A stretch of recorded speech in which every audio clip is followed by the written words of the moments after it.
parole aux associations.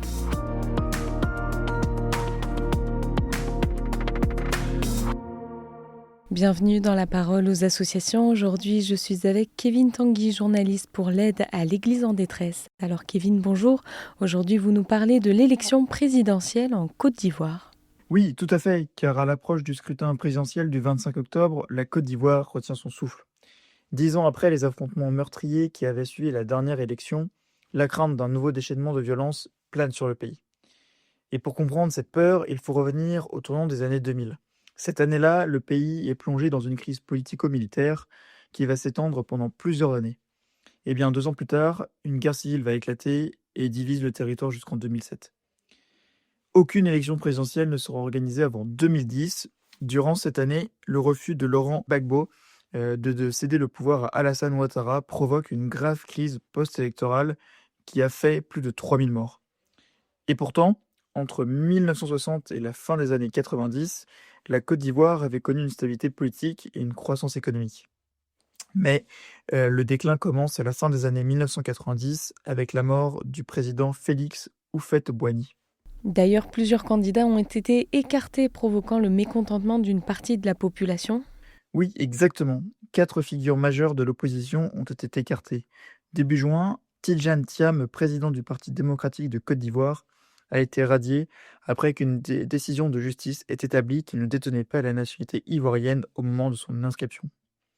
L'ancien président Laurent Gbagbo, son ex-bras droit Charles Blé Goudé et l'ancien Premier ministre Guillaume Soro, qui lui est en exil, ont également été écartés en raison de condamnations judiciaires. Et pour de nombreux Ivoiriens, cette situation limite le choix démocratique. Mais la peur de s'exprimer en public est forte, car critiquer le pouvoir peut entraîner des poursuites ou la prison. Alors vous nous avez parlé du côté politique, mais qu'en est-il du côté de la cohabitation entre l'islam et le christianisme ? Ce qui est sûr, c'est que la politique n'est pas un motif d'unité. Mais le pays possède d'importants atouts pour construire la paix. La Côte d'Ivoire compte environ 29 millions d'habitants et environ 60 groupes ethniques. Les chrétiens, eux, représentent 40% de la population, dont 17% de catholiques et 43% de musulmans. Les candidats à la présidentielle sont souvent identifiés à une région ou à une ethnie plutôt qu'à un projet politique national. Et malgré ces divisions, la cohabitation religieuse reste exemplaire. Nous avons des relations très apaisées, souligne sœur Véronique, une religieuse installée depuis plusieurs années en Côte d'Ivoire auprès de l'AED. Il n'est pas rare de voir au sein d'une même famille des chrétiens et des musulmans sans que cela ne pose problème. Cette harmonie repose en fait sur un État laïque et des leaders religieux qui encouragent le dialogue.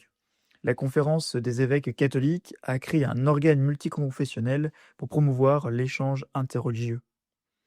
Les fêtes et traditions sont partagées, les chrétiens sont invités à la rupture du jeûne et les musulmans aux célébrations de Pâques. Et alors quel rôle peuvent jouer les chrétiens sur place et ailleurs ? À l'approche des élections, les chrétiens s'efforcent de sensibiliser leurs fidèles à la paix.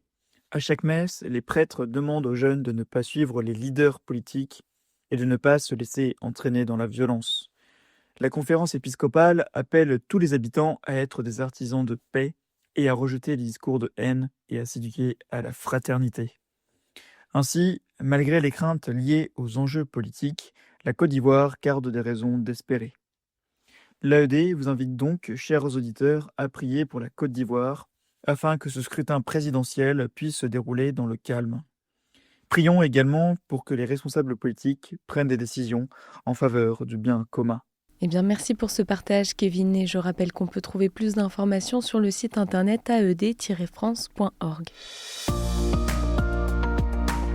La parole aux associations.